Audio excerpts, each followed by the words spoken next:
Olá, boa tarde. Você acompanha agora notícias do Brasil e do mundo desta segunda-feira, dia 5 de junho. No Dia Mundial do Meio Ambiente, a ministra no Brasil, Marina Silva, se reuniu com a titular da pasta de Relações Exteriores da Alemanha, em Brasília, que está em uma visita oficial de 3 dias ao Brasil, como parte de uma viagem à América Latina. A ecologista disse que o diálogo passou pelos esforços de cooperação para lidar com as mudanças do clima e a proteção à biodiversidade e às florestas. Em janeiro, em visita ao Brasil, o Ministério de Cooperação alemão anunciou a liberação de recursos para o Fundo Amazônia, destinados a projetos de preservação ambiental e que estavam congelados desde 2019. Logo na sequência, em Brasília, o chanceler alemão Olaf Scholz anunciou o envio de um total de 200 milhões de euros em medidas de cooperação que vão além do Fundo Amazônia, como um empréstimo com taxas menores para que os agricultores reflorestem suas terras. O presidente Lula aproveita a data para divulgar o novo plano de ação para prevenção e controle do desmatamento na Amazônia Legal. Ao lado da ministra do Meio Ambiente, Marina Silva, o chefe do executivo também anuncia a criação de novas unidades de conservação, que devem ser coordenadas pelo Instituto Chico Mendes de Conservação da Biodiversidade. Além disso, nesta segunda-feira, Lula deve assinar ainda decretos que vão estabelecer diretrizes, normas e regulamentos a respeito da gestão ambiental e a proteção da biodiversidade. A iniciativa ocorre poucos dias após a queda de braço entre o IBAMA e a Petrobras e o esvaziamento do Ministério de Marina, previsto no relatório da medida provisória dos ministérios que tramita no Congresso Nacional. Com as mudanças, o Ministério do Meio Ambiente perdeu o controle sobre o Cadastro Ambiental Rural e sobre a Agência Nacional de Águas e Saneamento Básico. O presidente Lula aproveitou a reunião com líderes de países da América do Sul na última semana em Brasília para reforçar o desejo do governo de criar uma moeda comum para a região. O assunto foi um dos 10 temas que Lula colocou em discussão a representantes dos países da União das Nações Sul-Americanas presentes na capital brasileira. A ideia, segundo o governo federal, é criar uma unidade de referência comum para o comércio entre os países do bloco, com o objetivo de reduzir a dependência de moedas extra-regionais, neste caso o dólar. Em outras palavras, a proposta pretende estabelecer uma espécie de moeda que sirva apenas para as relações comerciais entre os países, ou seja, para o pagamento de itens importados e exportados em territórios sul-americano, diminuindo assim o protagonismo do dólar. A moeda comum proposta pelo governo brasileiro funcionaria apenas como uma câmara de compensação utilizada para transações comerciais entre os países. Não seria emitida, não teria utilidade em território nacional e, portanto, não substituiria nem seria usada simultaneamente ao real.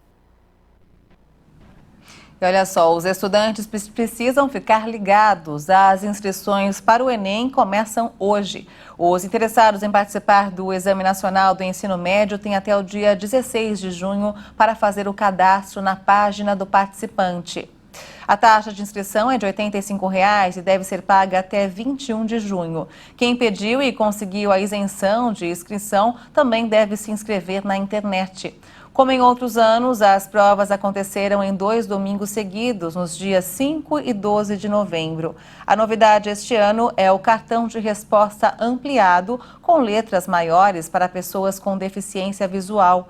O Enem é usado por instituições de ensino públicas e privadas na seleção de estudantes para preencher vagas em cursos superiores. O número de brasileiros que moram fora do país cresceu cerca de 38% nos últimos 12 anos. Em 2009, a comunidade brasileira no exterior era de pouco mais de 3 milhões. 2 anos atrás, o número saltou para 4.400.000, segundo dados do Ministério das Relações Exteriores. O Itamaraty informou que os índices são apenas estimados, uma vez que o registro consular de nacionais no exterior não é obrigatório. Entre os 5 países com maior número de brasileiros estão os Estados Unidos com 1.900.000, Portugal com 275.000, Paraguai com 245.850, Reino Unido com 220.000 e Japão com cerca de 206.000. Com a atual crise migratória que os Estados Unidos enfrentam, o país chegou a apreender mais de 2.700.000 migrantes ilegais no ano fiscal de 2022, período que vai de 1º de outubro de 2021 a 30 de setembro de 2022. Entre eles, 57.000 eram brasileiros, apontam os dados do órgão de alfândega e proteção de fronteiras dos Estados Unidos. O número representa um aumento de aproximadamente 41% no número total de imigrantes presos em relação ao ano fiscal de 2021. Em apenas 4 meses deste ano, mais de 10.000 brasileiros foram presos por tentar cruzar ilegalmente a fronteira do país.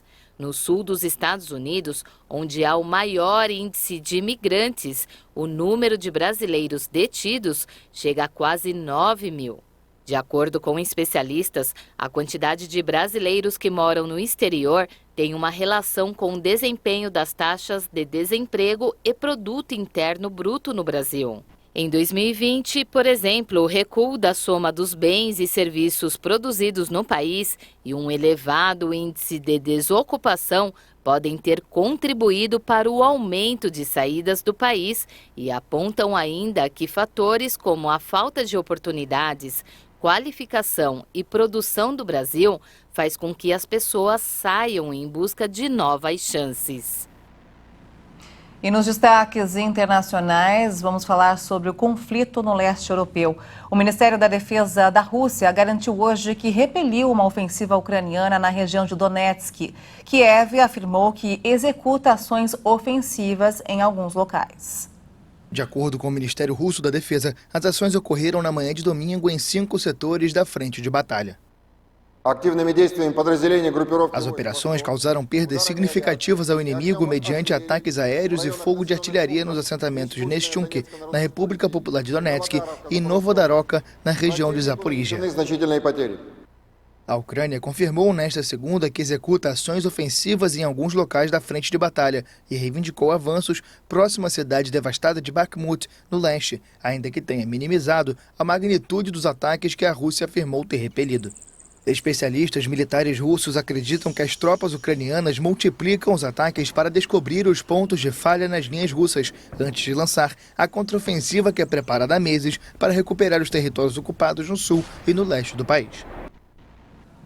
E ainda sobre o conflito no leste europeu, o chefe do grupo paramilitar Wagner afirmou hoje que capturou um oficial russo cuja unidade teria atacado seus homens. Uma nova demonstração das tensões entre esse grupo armado e as forças regulares de Moscou.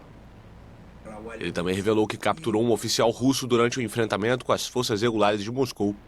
As declarações são mais uma amostra da tensão com os militares do Kremlin. Prigozhin contou em um relatório que, em 17 de maio, homens do Ministério da Defesa da Rússia foram vistos instalando minas nas estradas atrás das posições das suas unidades. O chefe do grupo paramilitar explicou que os combatentes do grupo Wagner, que procederam à retirada das minas, foram atacados por disparos vindos das posições do Ministério da Defesa russo.